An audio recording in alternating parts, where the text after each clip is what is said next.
Do you want to build true sustainable wealth for yourself and your future lineage? Do you want to live comfortably without worrying if the next generation will also be comfortable enough to also continue the legacy that you've built? Maybe you want to have travel adventures around the world, where you have your holiday homes and also have family celebrations at your paid-for, debt-free home. These are some of the dreams that a lot of people have, but do not know where to start to achieve even half of them. According to an article by Ramsey Solutions, a financial advisory services firm in the United States of America, you don't have to earn six figures to turn this dream into reality. You do, however, have to live and plan today with that goal in mind. Building true sustainable wealth starts with proper planning at every stage of your life. Admittedly, this can be easier said than done, which is why we have several industry professionals to help point us in the right direction. This evening, Waithaka Gatumia, CEO of Centonomy, a financial education firm in Kenya, shares secrets that can help create sustainable wealth. Waithaka, thank you once again for coming back on First Issues. Today we're talking about sustainable wealth creation. Let us first start with you explaining to us, in your own words and in the simplest terms possible, what wealth is. Here at Centonomy, we define wealth like this. Wealth is the ability to live the lifestyle that you want without having to work. Doesn't that sound a lot like retirement? But essentially, what that means is that you have built income earning assets that sustain your life whether you work or not. Wealth is the ability to live the lifestyle that you want without having to work. So your goal right now, young or old, is to build more and more assets so that your assets sustain your life. The problem is that we are so busy buying things that are not assets. We are crazy about mobile phones, we are crazy about cars and how our house looks and all those things, and none of those things put money in our pocket. The people who have found wealth build businesses that are generating wealth. They have assets in the stock market that are paying them a dividend. They have savings that are paying them a fixed deposit return. They have assets in government bonds that are giving them a cash flow. That is it, because they have now freedom to do what they need to do along the way. We've been on your YouTube channel and the secrets that you speak of to create wealth. So please share those with our viewers at home. For now, can I just admit that we were really trying to get people's attention with that title. They really aren't secrets. Wealth creation is simple. It's just not easy. Just like success in any area of your life, success is simple. It's not easy. There's a difference between the two. It's simple to run. Most of us can run, but most of us can't run for 42 kilometers in 2 hours. That's hard. Do you see what I'm saying? I'm really enjoying the Olympics, watching the Olympics recently and watching people doing that. Success the same way as far as our finances is the same. It is simple. But it's not easy. Let me show you 3 items that you can pay attention to. Number 1, write this down. Pay yourself first. It's a principle that sounds simple, but listen to what it means. It means anytime you receive an income, put aside some money in savings and some of it towards investments. Now, I know the next question is what percentage? No. At Centonomy, we don't talk about percentages. We talk about goals. So have a saving goal, and that will inform how much you're going to save. Have an investment goal, and that will inform how much you're going to invest. So that's number 1, pay yourself first. Number 2, track your spending. As I said in the last segment, most of us have no clue where our money goes. I challenge you for 30 days, write down every cent you spend. You will shock yourself how rich you are already, and you'll be shocked where your money goes. And when you're shocked, you can come back to your senses and make some choices as to where you want your money to go. Okay?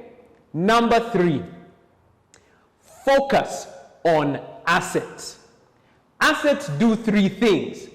Assets increase in value. That's called capital gains. You know, they grow in value. Like if you buy a piece of land, because of this demand, that piece of land will grow in value. So assets grow in value. Assets give you an income, So my personal car, which is parked outside here, does nothing for me. In fact, it's taking money out of my pocket. But my brother here, who has bought a taxi, that car puts money in his pocket. So that car is an asset, income. And number 3, assets protect your value. They maintain at least your value. So your savings account is a massive asset to your life. Because why? Why is that? Because it sustains the amount that you put in there. So I want you to remember those 3 points. Number 1, pay yourself first. Because if you're so busy paying everybody else, you pay the landlord, the government, the church, you pay your relatives, there's nothing left. So after you've paid what you must, if you're a believer like me, you pay the government and the church. After that, I am next on the line. Save and invest next. After that, track your expenses. I'm telling you, it will shift the way you do your budgets. And number 3, focus on assets that will put money in your pocket.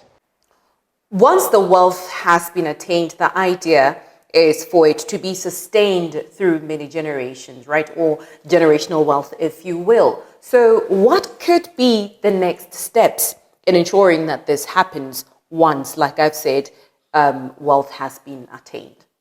So I love that you've talked about generational wealth. And that's something we really need to think about here in Africa. In fact, they were doing a study in the US of black families versus white families, and they found that a black person who goes to college has a much harder time because they don't have the generational wealth, a home, for instance, or land or different things. So that young person, that white person who graduates from college is in a much more secure position than the black person who's sending money home to everybody else. So we need to amass wealth that can be passed from generation to generation. So one of the first things we have to do is be intentional. Many African cultures have this idea that my children will take care of me. We have to shift our mindset and begin to think, how can I give my children a leg up? Not just education, but assets too. So it's a mindset shift so that we are intentional in what we're going to do. Secondly, it's about how we organize our wealth. In the Centonomy class, and I encourage everybody to check it out, centonomy.com, we talk about the idea of estate planning. So estate planning is something that you'll be guided by lawyers in your different countries, wherever you are. And what happens is you can begin to organize the way that your assets are going to be used. So a will is a great place to begin. If you can take it to the next level and actually open a trust for the next generation, so there's some order to the life that they're going to have. Or you could go to the next level, and this is where true generational wealth is passed globally. It's through businesses. Registered businesses that children come onto, next generation comes onto. It amazes me that at this point in the Ford Motor Company in the US, Henry Ford's great-grandchildren are still on the board of that company. Isn't that what we talk about when we talk about wealth, generational wealth, Pona? Waithaka, there's a whole lot of information on financial education, right? Financial management, the financial consultancy firms. You even have access to these services with your regular financiers like banks. So why are we not seeing a lot more people educated enough to generate wealth, to be wealthy? Maybe I'll disagree with you, Pona, on that. I think when you look across Africa, we are in a better place than we were many years ago. We're finding that many countries are moving towards the middle income status. Why? Because there's more people getting out of the poverty space. But the problem is there's still a huge population growth who is not moving out of that poverty, above the poverty line. So what we need to do as Africans, and I think this is key for everybody here, is to try as much as possible to keep the wealth on our shores. Too much of it is going to many of our partner nations, but we really should try as much as we can to keep our money on these shores. So I applaud all the Africans in the diaspora who remit so many billions of dollars to Africa. That's amazing.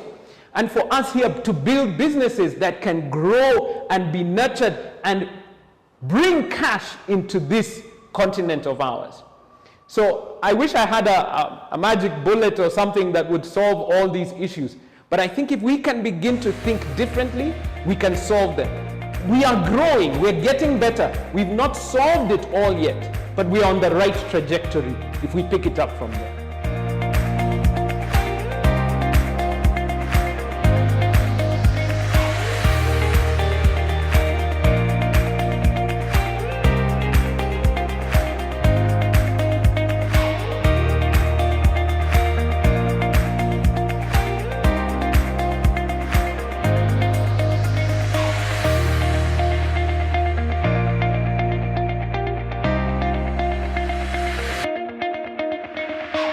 This program was brought to you in association with First National Bank of Botswana. FNB, how can we help you?